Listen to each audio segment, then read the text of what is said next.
नमस्ते दोस्तों, आज हम बात करेंगे गरीब माँ का बेटा बैंक मैनेजर बना सत्य घटना पे। महाराष्ट्र के एक बड़े और तेजी से बढ़ते शहर के किनारे एक पुरानी झोपड़पट्टी थी।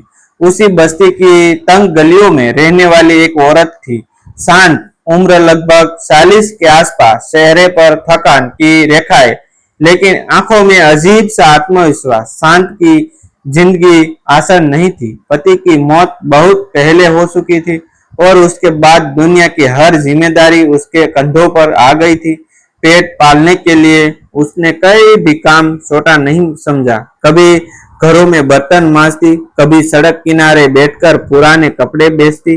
शहर के लोग अक्सर उसे सड़क के फुटपाथ पर बैठे देखते थे, जहां वह पुराने कपड़ों का छोटा सा ढेर लगाकर ग्राहकों का इंतजार करती थी। कई लोगों कपड़े खरीद लेते, कई लोग मोल भाव करते और कई लोग ऐसे भी थे जो सिर्फ तिरस्कार भरी नजर से देखकर आगे बढ़ जाते थे। सांता की जिंदगी का सबसे बड़ा सहारा उसका बेटा रोहित था। रोहित उस समय सिर्फ 8 साल का था जब उसके पिता की मौत हुई थी। शांता ने उसी दिन तय कर लिया था कि चाहे उसे कितनी भी मेहनत क्यों न करनी पड़े, वह अपने बेटे को पढ़ाएगी और उसे ऐसा इंसान बनाएगी जो सम्मान के साथ जी सके। वह अक्सर रोहित से कहती थी, बेटा, गरीबी शर्म की बात नहीं होती, लेकिन मेहनत छोड़ देना शर्म की बात होती है। रोहित अपनी माँ की हर तकलीफ को देखता था। जब वह स्कूल से लौटता तो अक्सर अपनी माँ को सड़क किनारे बैठा देखता, जहां वह पुराने कपड़े बेच रही होती थी। कभी तेज धूप, कभी बारिश, कभी ठंडी हवा, लेकिन शांता हर मौसम में वही बैठी रहती। कई बार लोग उसके कपड़ों का मजाक उड़ाते थे। कोई कहता, अरे ये सब कबाड़ कौन खरीदेगा। कोई कहता, देखो कैसे सड़क पर दुकान लगा ली है। लेकिन शांता मुस्कुराकर सब सह लेती थी। उसे पता था कि उसकी मेहनत ही उसके बेटे का भविष्य बदल सकती है। शांता के कुछ रिश्तेदार भी उसी शहर में रहते थे।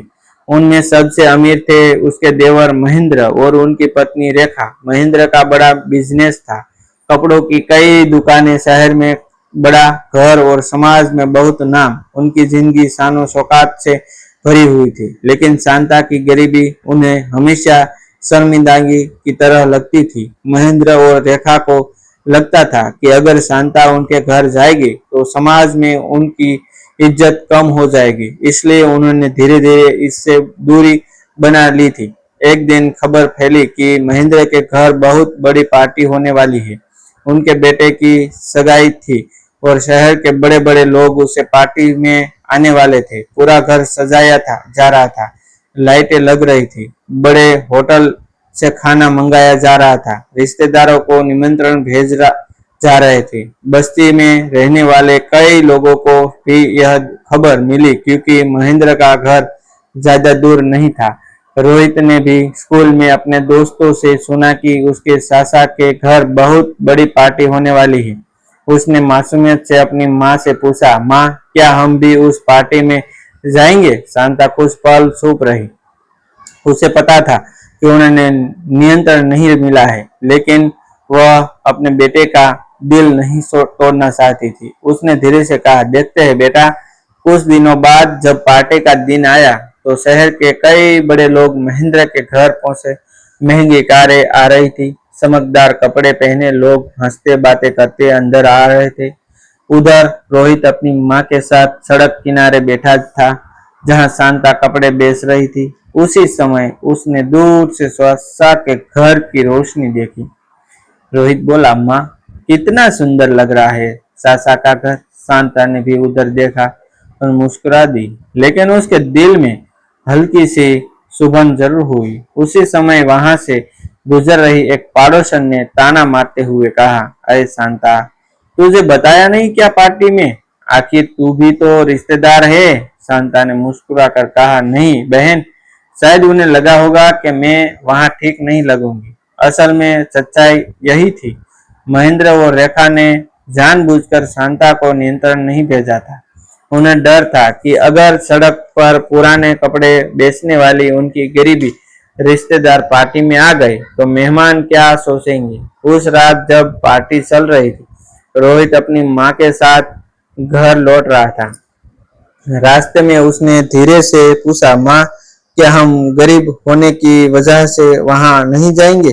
गया। शांता कुछ पल रुकी। उसने अपने बेटे के सिर पर हाथ फेरते हुए कहा, बेटा, कुछ लोग पैसों से बड़े बनते हैं और कुछ लोग दिल से। हमें दिल से बड़ा बनना है। रोहित ने उस रात कुछ नहीं कहा, लेकिन उसके दिल में एक संकल्प पैदा हो चुका था। समय बीतता गया। रोहित बड़ा होने लगा। वह पढ़ाई में बहुत अच्छा था। उसकी माँ हर दिन पहले से ज्यादा मेहनत करने लगी ताकि उसके बेटे की पढ़ाई में कोई कमी न रह जाए। कई बार रोहित स्कूल से लौटकर अपनी माँ की मदद करता। वह कपड़ों को साफ करके वह तह लगाता, ग्राहकों से बात करता और फिर रात को देर तक पढ़ाई करता। शांता अक्सर थक जाती थी, लेकिन जब वह अपने बेटे को पढ़ाते हुए देखती तो उसे नई ताकत मिल जाती। साल दर साल गुजरते गए। रोहित ने कॉलेज में प्रवेश लिया और साथ ही बैंक की प्रतियोगी परीक्षा की तैयारी शुरू कर दी। उधर महेंद्र का बिजनेस धीरे धीरे गिरने लगा। बाजार में प्रतिस्पर्धा बढ़ गई थी और कुछ गलत फैसलों को कारण उनका व्यापार घाटे में जाने लगा। लेकिन उस समय तक किसी को अंदाजा नहीं था कि आने वाले सालों में उनकी जिंदगी पूरी तरह बदलने वाली है। दूसरी तरफ रोहित लगातार मेहनत करता रहा। उसकी माँ की एक ही सीख हमेशा उसके दिल में रहती थी, गिरे हुए इंसान को उठाना ही सबसे बड़ी इंसानियत है। और फिर एक दिन वह खबर आई जिसने उनकी जिंदगी बदल दी। रोहित बैंक की बड़ी परीक्षा पास कर चुका था। कुछ सालों की मेहनत और ट्रेनिंग के बाद उसे एक बड़े बैंक की शाखा में मैनेजर के पद पर नियुक्ति मिली। जिस दिन उसने अपनी माँ को यह खबर दी, शांता की आंखों में खुशी के आंसू आ गए। उसे याद आया कि वह दिन जब लोग उसे सड़क पर बैठकर कपड़े बेचने के लिए ताने मारते थे। आज उसी सड़क पर चलने वाला उसका बेटा सम्मान के साथ बैंक मैनेजर बन चुका था। समय बहुत तेजी से बदलता है।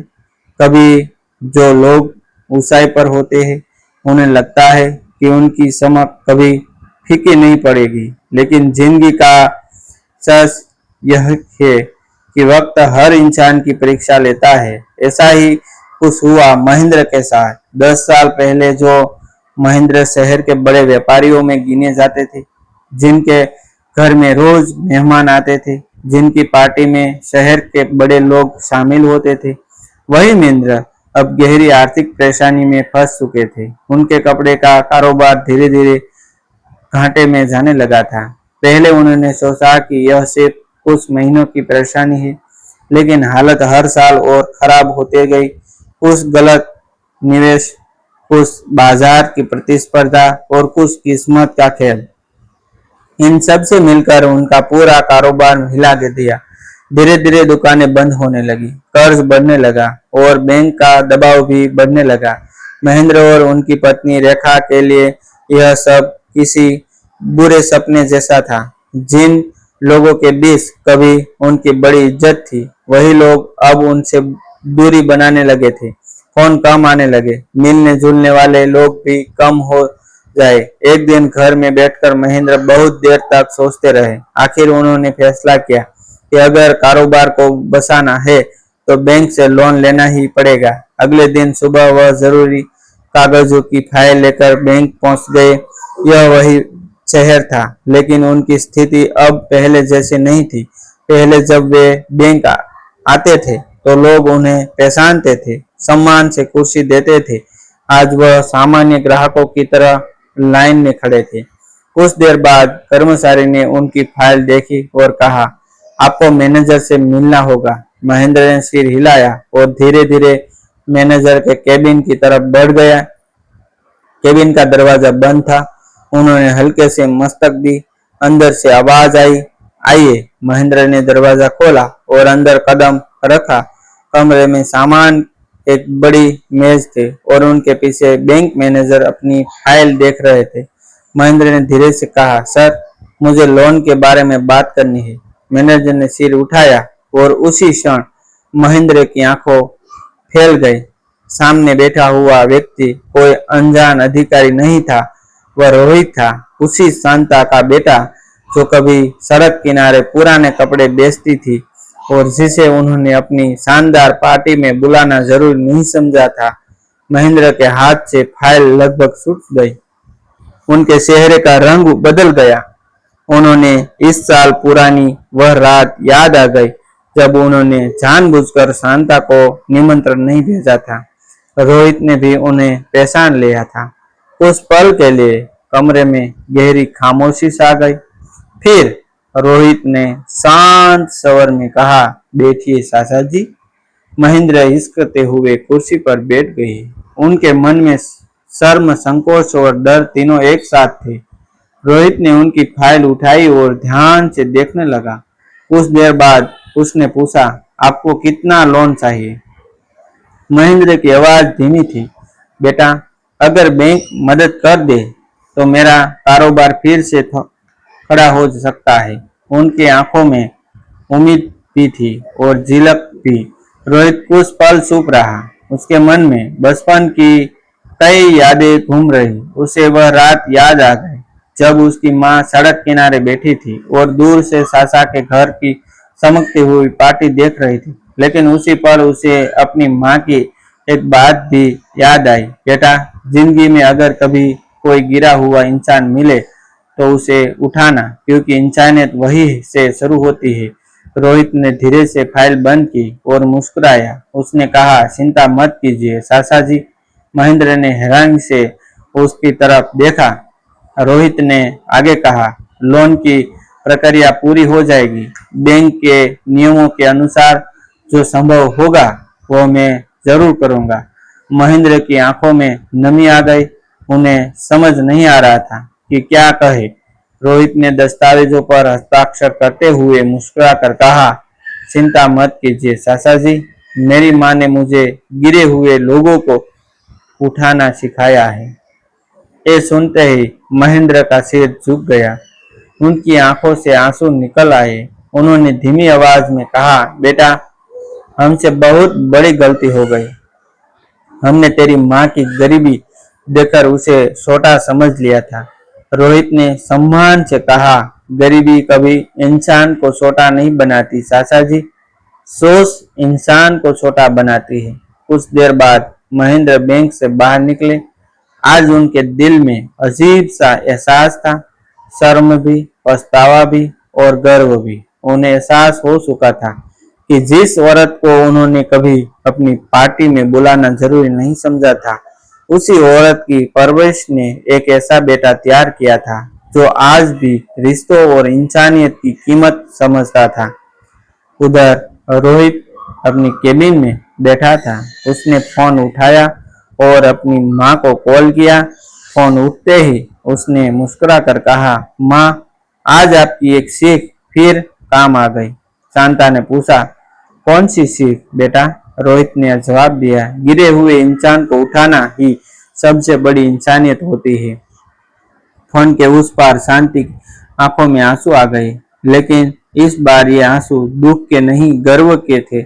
डिस्क्लेमर, ये कहानी केवल मनोरंजन और प्रेरणा के उद्देश्य से लिखी गई है। इसमें उपयोग किए गए नाम, पात्र और घटनाएं परिवर्तित या काल्पनिक है। इसी वास्तविक व्यक्ति या घटना से समानता केवल संयोग मानी जाएगी। थैंक यू दोस्तों, मिलते हैं एक नई वीडियो के साथ।